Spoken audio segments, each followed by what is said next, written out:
Hi, good evening. I'm Shane Jones with the Lime Sports World. Barbados will take on Jamaica on Saturday at Kensington Oval in one of the semi-finals for the WICB's Regional Headley Weeks Trophy. Well, they got back home last evening after wrapping up the President's Cup, Barbados' 22nd regional title.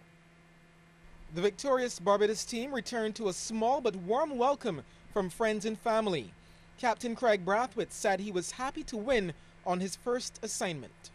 Obviously quite delighted, coming as a skipper and at a young age.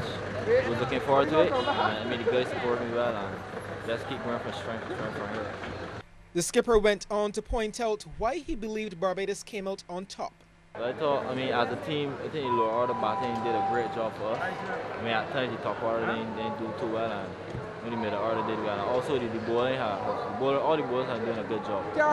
And that's about it. Fellas really gelling together well, playing as a team, looking out for each other. Head coach Hendy Springer added that after a defeat in Game 1, the players did what was necessary.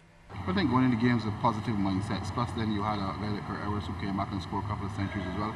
In good enough time to actually be able to set up the game.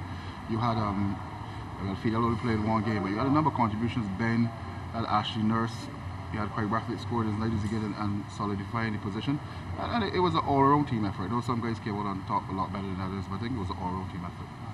And what about plans looking ahead to the semi-finals for the Headley Weeks Trophy?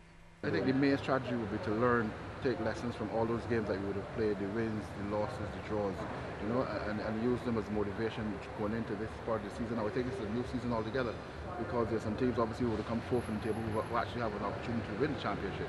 So everybody will hit and want each other hard. It is a new season, an opportunity for everybody to play hard. Let's hope they can go all the way in that one as well.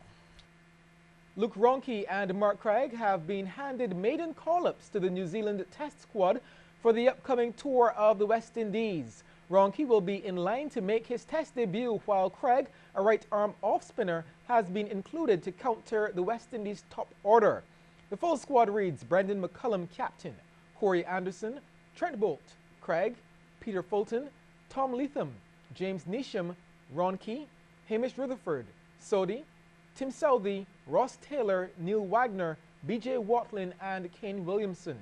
The Windies and Kiwis will clash in 3 tests in June in Jamaica, Trinidad and Guyana.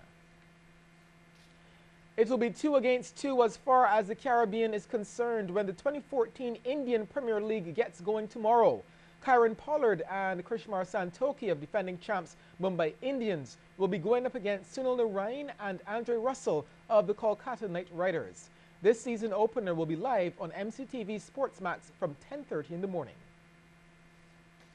The 2014 Barbados Football Cup continued today at grounds across the island. Well, in Wildy, the under-13s were in action, and it was Pro Shotters who registered one of the biggest wins as they crushed Blackrock Juniors 7-0. Now in another game, Step by Step of Trinidad defeated Empire. CBC's Damien Best reports. Step by Step of Trinidad and Tobago in the colourful Barcelona kit up against Empire Club. Well, Step by Step were playing as well as they looked. Malik Duke following up after the goalkeeper save. That's 1-0.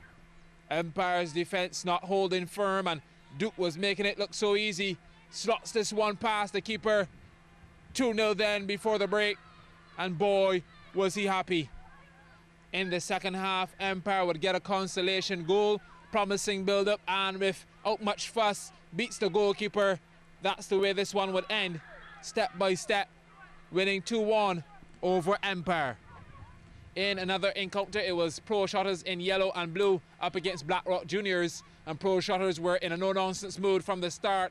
Tariq Bell found his way into the 18 and from a tight angle beats the goalkeeper at the near post. 1-0. Then Bell doubled Pro Shotters' advantage in quick time, long-range effort, and the goalkeeper diving over it, back of the net. 2-0. Then, with no one marking him, Thierry Gale found himself in acres of space, not going to miss that. 3-0, and we're still in the first half.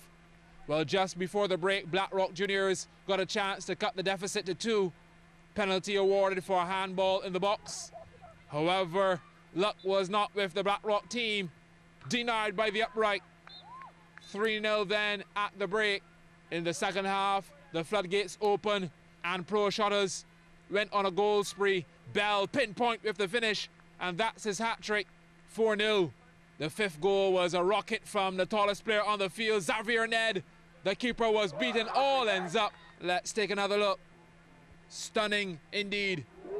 Goal number 6 was pure determination from Gale, and some flair, of course. Defenders in a tangle, and Gale with his second. Pro Shutters cruising, all too easy. 6-0. Then the final goal, that's right, number 7. Abiola Grant completing the job. Pro Shutters 7-0 winners over Blackrock Juniors.